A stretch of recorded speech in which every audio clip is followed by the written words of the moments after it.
in Osun State. That's where they find gold? Yeah. So close to me? Yes, so close to you, but so far know. away from you as well. And then we have a lot of gold mining going on in Zamfara, Malele. But sadly, the bulk of the gold going on in Zamfara is all informal. What's going on in Zamfara is all informal. It's the artisanal. It's the artisanal mining. While that going on in Iperido in Osun State is actually formal, but they haven't hit gold poor. Gold poor is when you extract into the ground and then you finally find gold in commercial value. When we speak with mining operators, what we gather is that a lot of what comes out of Zamfara actually ends up in the UAE, particularly Dubai. But at the same time, when we check official figures from Nigeria and official figures from the UAE, it doesn't reflect. So we're losing all of it. It doesn't reflect. It doesn't reflect in the UAE's official numbers that they are importing gold from Nigeria. It doesn't reflect in Nigeria's export numbers.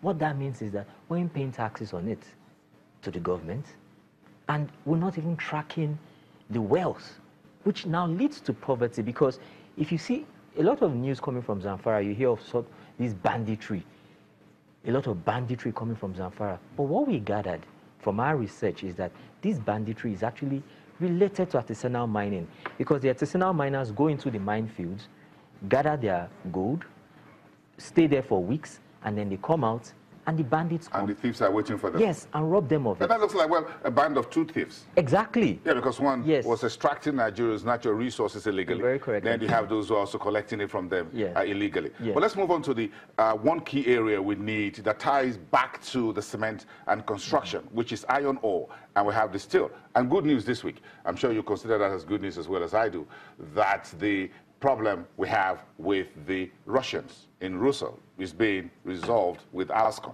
Yes. And then we're thinking of what to do with Ajaokuta.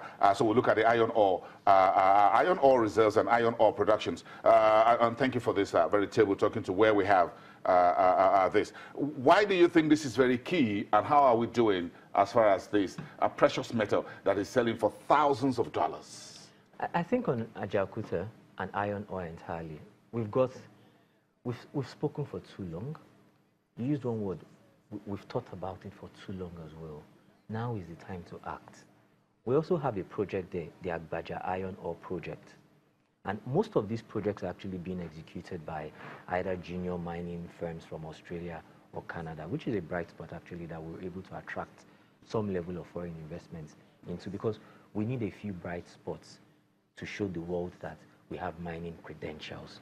So the Agbaja Iron Ore Project, now the Ajaokuta is stuck somewhere, and we ran a survey.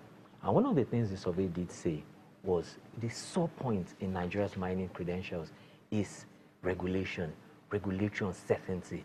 About 60% of respondents are regularly saying that we're not sure of the outlook in terms of regulation. So talking of Ajaokuta... How can we talk of no regulatory uncertainty when we have a mining sector roadmap that the Solid Minerals Minister spoke glowingly about? Perfect. What's the outlook if this minister, for instance, moves on with his life outside solid minerals? What's the outlook? Regulators are nervous and they are worried because mining is a long-term project. Mining is long-term.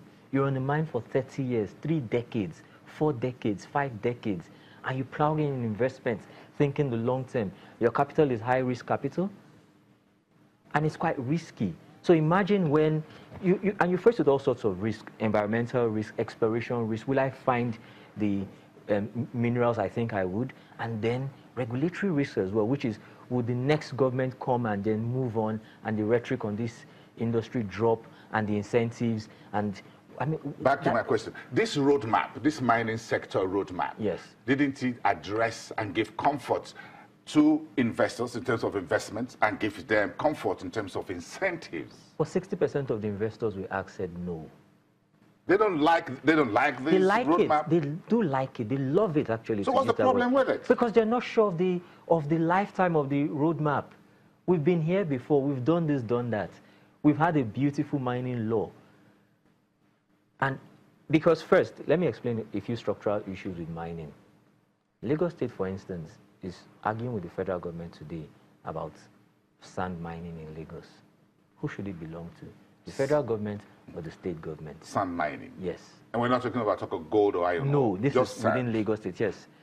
Now, the federal government, on one hand, wants to co-opt the states into these things because you know what we have in oil. All oil belongs to the federal government because oil is actually a mineral product as well.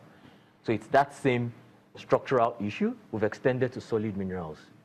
And then the state government say, look, if I push for reforms, provide security, and provide other incentives to make sure mining works, what do I get from it? 13% derivative? How much is going to come out from this mine? I'm not going to disturb myself. So that political northy issue still subsists in mining as well. Who owns the mines? It's the federal government that owns the mines. How well can the federal government police a mine in Zamfara, police a coal mine in Enugu, police a nickel mine in Kaduna, police an iron ore mine in Kogi, in places that are so remote that you have no form of government presence, that are it's only the local governments that can actually access these locations.